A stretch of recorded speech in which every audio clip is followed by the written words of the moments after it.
Salut les amis, aujourd'hui je voudrais vous parler de comment clarifier vos choix de vie grâce au méridien du cœur et de l'intestin grêle. En fait, comment arrêter d'être à côté de vos pompes, de faire des choix qui vous desservent en permanence, parce que tout ça, ça a des effets totalement négatifs sur votre vie. Ça crée du stress, de l'anxiété, du découragement, de la baisse de l'estime de vous, des problèmes de sommeil, de démotivation, on est découragé. Alors on va plutôt aller voir ensemble comment vous redonner le pouvoir de faire des choix éclairés, de faire preuve de discernement pour améliorer votre vie, grâce à un processus très simple.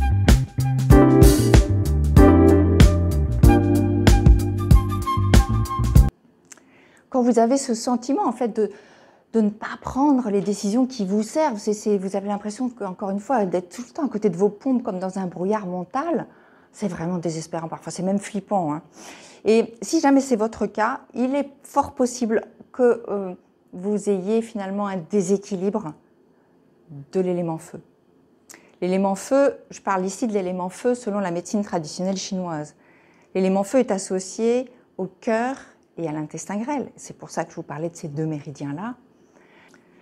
Le cœur, c'est énergétiquement parlant le lieu de résidence de ce qu'on appelle le chêne, c'est-à-dire en quelque sorte la conscience, l'intelligence dans le sens capacité de discernement, la clarté mentale aussi.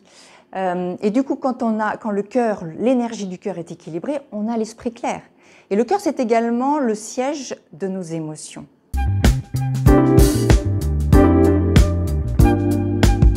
À côté de lui, l'entraille qui lui est associée, qui lui est alliée dans cet élément feu, c'est, comme je vous l'ai dit, l'intestin grêle. L'intestin grêle, qu'est-ce qu'il nous fait dans notre corps? Il va séparer le pur de l'impur. Physiologiquement parlant, quand vous mangez, les aliments transitent d'abord par l'estomac, qui ensuite, l'intestin grêle prend le relais, c'est-à-dire que tous les aliments qui transitent par lui, il en extrait l'essence, ce qui est encore bon à utiliser, les nutriments qu'il renvoie à la rate, et les déchets, l'impur, il les renvoie vers le gros intestin pour qu'ils soient éliminés. Et du coup, sur le plan psychologique, l'intestin grêle, il donne en quelque sorte la faculté de juger, de discerner ce qui est bon pour nous de ce qui ne l'est pas, de séparer le pur de l'impur de façon psychologique. Une petite parenthèse, c'est qu'une fois passé par le filtre du discernement, nos décisions, les choix qu'on va faire et dans la prise de décision dans la matière revient à la vésicule biliaire et à l'élément bois. Donc je ne vous en parlerai pas dans cette vidéo. En revanche, si ça vous intéresse, vous pouvez aller voir la vidéo que j'ai faite il y a quelque temps là-dessus, qui vous parle entre autres de comment sortir de l'indécision. Et je vous y parlerai plus de la vésicule biliaire et du bois. Fermons la parenthèse.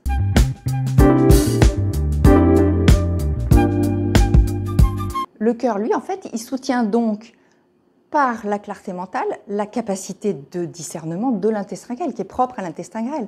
D'où l'importance d'avoir un esprit clair pour faire des choix judicieux. Alors un dernier point, l'attitude qui est liée à l'élément feu, c'est la capacité de se concentrer, d'être focus sur quelque chose. Et ce pouvoir de concentration, il va de pair avec un esprit clair et le calme mental. Ce sont les attributs du chêne dont je vous parlais tout à l'heure. Donc, si l'énergie du cœur est saine, vous n'aurez pas de problème de concentration. Ça vous permet donc une précision du geste. Vous allez faire des choses très précises. Vous savez, quand vous êtes en conscience sur quelque chose, vous le faites encore mieux quand vous êtes concentré dessus. Ça vous permet aussi une parole aisée et fluide, donc de parler en public sereinement, de ne pas oublier ce que vous voulez dire, de ne pas bégayer. Ça vous permet d'exprimer finalement toutes vos facultés psychiques et de faire preuve de discernement. Mais une chose qui est importante, c'est que cette concentration, cette capacité de concentration ne doit pas être un effort mental. C'est pas genre je me concentre, je vais y arriver. Non, non. C'est quelque chose de beaucoup plus fluide et léger que ça. Le mot concentration, dedans, on a le mot centre. Et il est fort probable que ça nous révèle que notre centre soit le lieu de ce rayonnement et de cette capacité de, à la fois discernement, mais de clarté mentale. Donc que notre attitude corporelle va jouer un rôle énorme dans notre clarté mentale.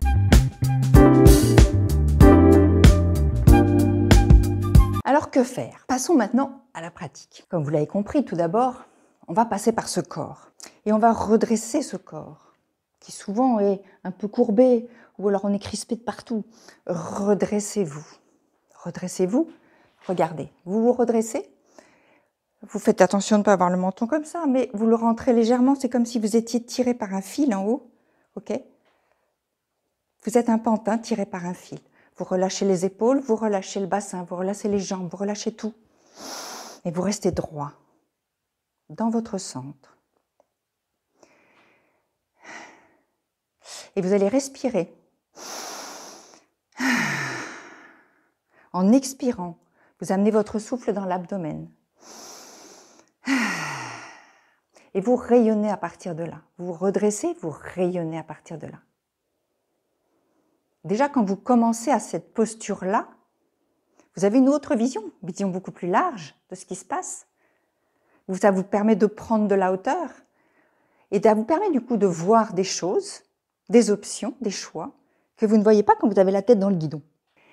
Alors, ce qu'on va rajouter à ça maintenant, que vous êtes posé dans votre bassin, vous allez joindre les mains au-dessus de la tête, en position de prière, et vous descendez le long.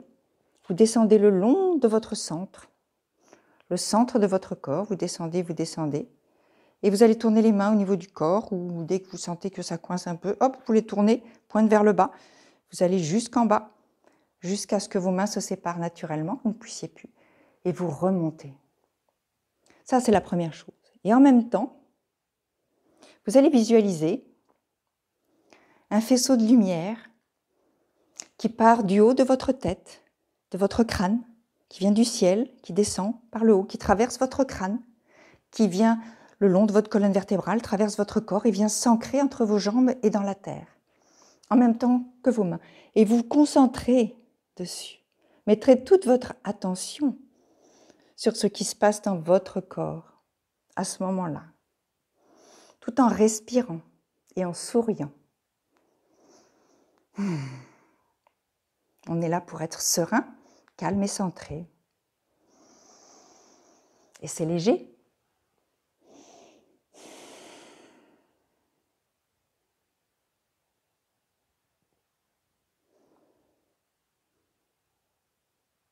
Descendez tout doucement. Voilà. Vous devez déjà vous sentir un peu plus posé. Maintenant, on va rajouter 2 points à masser.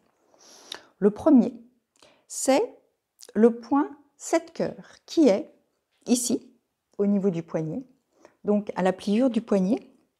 Le méridien du cœur part de l'aisselle, il vient le long du bras, ici à la limite entre ce qui bronze pas et ce qui bronze, donc dans la partie blanche qui bronze pas d'habitude, et le long ici jusqu'au petit doigt.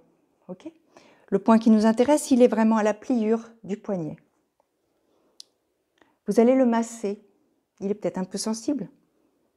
Vous allez le masser doucement. C'est en fait un grand point du psychisme, c'est la porte du conscient, il favorise la clarté mentale et émotionnelle. Donc vous allez le masser pendant 30 secondes en vous concentrant sur ce qui se passe dans votre corps. Est-ce qu'il y a de la chaleur qui se répartit? Est-ce que le feu se rééquilibre? Qu'est-ce qui se passe? Du froid, du chaud, autre chose. Concentrez-vous sur ça. Et en même temps, j'aime bien y rajouter une phrase parce que j'aime beaucoup le pouvoir du verbe. Comme un mantra que vous allez vous approprier, que je vous livre, je vous en suggère une, vous vous l'approprierez. Vous mettez moi et votre prénom. Je suis calme et centré. Moi, Sandra, je suis calme et centré. Moi, votre prénom. Je suis calme et centré. Vous faites ça pendant 30 secondes. Et vous ressentez ce qui se passe. Moi, Sandra, je suis calme et centré. Et ensuite, vous passez à l'autre main, parce que les méridiens sont sur les 2 côtés du corps. Donc, même endroit, de l'autre côté, et vous refaites la même chose. Vous massez pendant 30 secondes, vous ressentez si c'est un peu tendu ou pas. Continuez à ressentir ce qui se passe dans votre corps, peut-être, et reprenez la phrase. Moi, votre prénom. Je suis calme et centré. Moi, Sandra, je suis calme et centré. Moi, Sandra, je suis calme et centré. Souriez toujours, donnez l'information à votre corps que vous êtes en train de faire quelque chose pour l'aider, pour aller dans son sens, pour lui rendre la vie joyeuse et fluide. Souriez. Une fois que vous avez fait ça, on va passer au deuxième point, qui est l'intestin grêle. C'est le 3 intestin grêle. Il est ici. Donc, l'intestin grêle part de l'autre côté du petit doigt. Là, on était sur cette partie interne. Il vient de l'extérieur et il remonte sur la partie qui bronze, du coup, jusqu'en haut, et voilà, même jusqu'à l'oreille. Donc, le point 3, il est juste après la pliure de l'os, là, à la jonction, bon, pareil, entre ce qui bronze et ce qui bronze pas, toujours ça la jonction. Il peut être sensible. C'est, vous savez, si vous faites de l'EFT ou des choses comme ça, ce qu'on appelle le point karaté, qui permet de sortir de l'inversion, c'est-à-dire les blocages qui empêchent de libérer des choses. Donc ce point-là, il est très très important. Il est très utile justement pour clarifier le cœur, pour éclaircir, il élargit la vision, il éclaircit la vision en fait. Et donc vous permet finalement de faire des choix beaucoup plus éclairés et il procure un apaisement général. Donc il est très intéressant à masser, donc massez-le pendant 30 secondes, ressentez d'ailleurs si c'est peut-être un peu sensible. Vous le massez pendant 30 secondes, encore une fois. Et puis, visualisez peut-être que le tri est en train de se faire, ça se clarifie. Vous arrivez, il y a des choses qui vous viennent. Alors, vous pouvez visualiser on va dire ce tri qui s'éclaircit de la manière que vous voulez. Chacun aura sa manière. Moi, je l'imagine parfois comme tout d'un coup, j'ai des choix qui se présentent à moi et je dis, OK, ça va à gauche, ça va à droite, c'est bon, ça se fait. Et peut-être qu'il n'y aura pas d'image pour vous, peut-être que ce sera juste un ressenti, peu importe. Appropriez-vous ça. Et rajoutez une phrase aussi, on va continuer sur le pouvoir du verbe. On va y mettre « moi » et votre prénom. À chaque instant, je fais des choix éclairés. Moi, Sandra, à chaque instant, je fais des choix éclairés. Moi, Sandra, à chaque instant, je fais des choix éclairés. Pendant 30 secondes, et quand vous aurez fini, l'autre, encore une fois, moi, Sandra, à chaque instant, je fais des choix éclairés. Moi, votre prénom, à chaque instant, je fais des choix éclairés, avec le sourire. Et appropriez-vous cette phrase, si celle-là ne vous convient pas, si vous ressentez autre chose, peu importe. Impliquez-vous dans ce processus, appropriez-vous ce processus. Mais l'idée, c'est vraiment d'informer votre corps. Donc, peut-être que vous ressentez déjà une espèce d'apaisement de quelque chose qui s'est posé, qui élargit la vision, qui élargit le champ des possibles. En tout cas, pratiquez ça autant de fois que vous le voulez, autant de fois que vous le pouvez pour vous aider dans votre vie à améliorer vos choix et votre capacité de discernement. Et si jamais vous ressentez des blocages, vous ressentez que vraiment vous ne voyez rien, que vous ne sentez pas ce qui vous bloque et que vous en avez ras la casquette, prenez un rendez-vous avec moi, un rendez-vous gratuit, et on ira voir ensemble ce qui doit être libéré ici et maintenant, et je vous accompagnerai sur ce chemin-là avec grande joie. Et si vous avez aimé cette vidéo, likez-la et pensez à vous abonner pour pouvoir suivre toutes nos vidéos à venir, et passer d'ailleurs. Et quant à moi, je vous dis à très vite pour une prochaine vidéo.